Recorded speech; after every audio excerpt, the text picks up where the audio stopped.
Est-ce que tu penses vraiment que moi, j'ai une influence sur une société qui vaut 241 milliards? C'est impossible, les gars. C'est impossible. Arrêtez de penser que sur les réseaux, il y a une influence quelconque sur le marché action, à moins que ce soit sur des vraiment très très très petites capitalisations, mais c'est plutôt sur le marché des cryptos.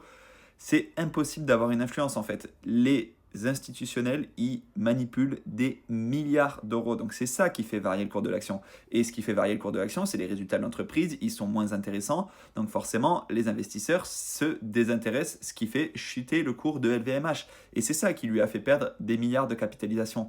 Maintenant, oui, j'ai fait beaucoup de vidéos sur LVMH parce que c'est un sujet qui vous intéresse. Je reçois des dizaines de messages tous les jours sur est-ce que c'est le moment d'acheter LVMH, est-ce que tu penses que ça va remonter?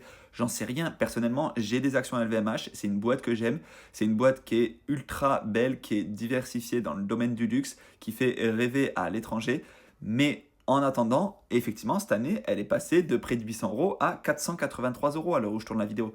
Donc, j'en sais rien si ça va remonter, j'en sais rien si ça va baisser. J'ai pas de boule de cristal. Ce que je fais, moi, c'est analyser les fondamentaux de l'entreprise et ça reste une entreprise qui a de très bons fondamentaux et un très bon business model. Maintenant, est-ce que ça va, parce que ça a duré dans les 15 dernières années, parce que ça a bien fonctionné, est-ce que ça va fonctionner dans les 15 prochaines années? J'en sais rien. C'est pour ça qu'il faut être diversifié. Mais en aucun cas, je peux avoir une influence sur le cours de LVMH, les gars. C'est pas avec une vidéo qui va faire 10 000 vues sur TikTok que les gens vont investir 3 actions LVMH que ça va changer la face du monde. N'importe quoi. Par contre, si tu veux l'acheter, là, je te donne pas des recommandations, mais en gros, il ne faut pas que tu l'aies dans ton compte titre, il faut que tu l'aies dans ton PEA. Il y en a plein qui veulent acheter des fractions de LVMH parce que LVMH est un peu cher et effectivement, mettre 483 euros direct dans une action, ça peut faire un peu mal quand on est débutant. Sauf que dans le compte titre, oui, on peut acheter des fractions d'actions. Tu peux acheter par exemple 40 euros de LVMH, mais tu payeras la flat tax. C'est pas du tout optimisé fiscalement. Donc va dans le PEA. Voilà. Et tous ceux qui me demandent où c'est qu'on ouvre un PEA, comment on fait, etc. Passez par les banques en ligne, Fortuneo, Bourse Direct, Boursorama, Trade Republic, c'est les meilleures banques en ligne, les plus compétitives. Je t'invite à regarder. Tu regardes des vidéos sur YouTube, tu regardes des sites, tu compares un peu les frais, tu compares les offres que ça permet d'avoir. Moi, j'ai Boursorama, pour moi, c'est la plus compétitive.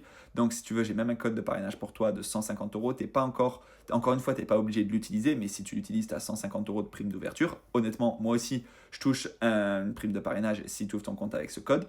Mais au moins, c'est gagnant-gagnant. Toi, ça te permet d'ouvrir ton compte dans cette banque en ligne. Ensuite, tu peux ouvrir ton PEA et ensuite, tu peux investir dans les actions françaises, européennes et les ETF.